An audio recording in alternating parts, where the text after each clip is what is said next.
l'éco-conception, c'est une méthode préventive qui va permettre de diminuer les impacts d'un produit tout au long de son cycle de vie. D'accord ?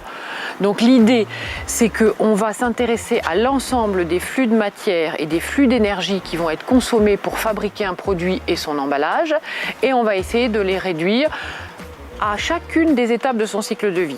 On va s'intéresser à comment rendre le produit plus ergonomique, comment le rendre moins impactant, comment le rendre plus performant, etc.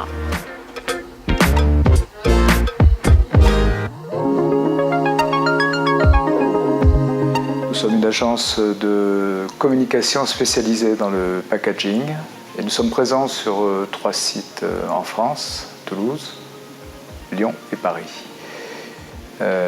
Évidemment, la réflexion éco-conception s'est posée à nous il y a quelques années lorsque, après le Grenelle de l'environnement, s'est posée la question, les emballages ont été mis en exergue en disant ce sont des déchets.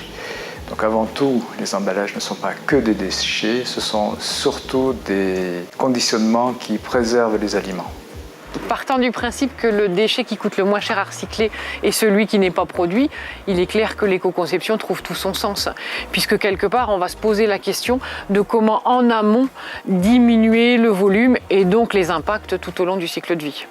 Voilà, je vais prendre comme exemple Kidare, qui est un producteur de yaourt installé près de Tarbes, qui est venu nous voir il y a 3 ans de cela en nous disant Intermarché est intéressé par ce produit que je vends à l'unité dans des cantines, dans certains restaurants, mais moi je veux le vendre par 4. Voilà. Donc on s'est penché sur le problème et au final nous avons conçu cet emballage pour 4 yaourts initial, c'est-à-dire ce sont vraiment les produits que Jacques Kidare avait entre les mains. C'est un couple, Jacques et Christelle Kidare, pour leur proposer cette production avec du carton tout simplement, bien sûr l'utilisation d'encre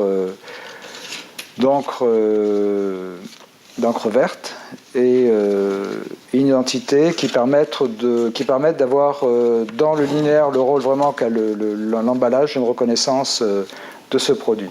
L'écologie, l'éco-conception donne vraiment une touche, même en industrialisation, les produits éco-conçus coûtent moins cher, reviennent moins cher, mais il faut démarrer avec.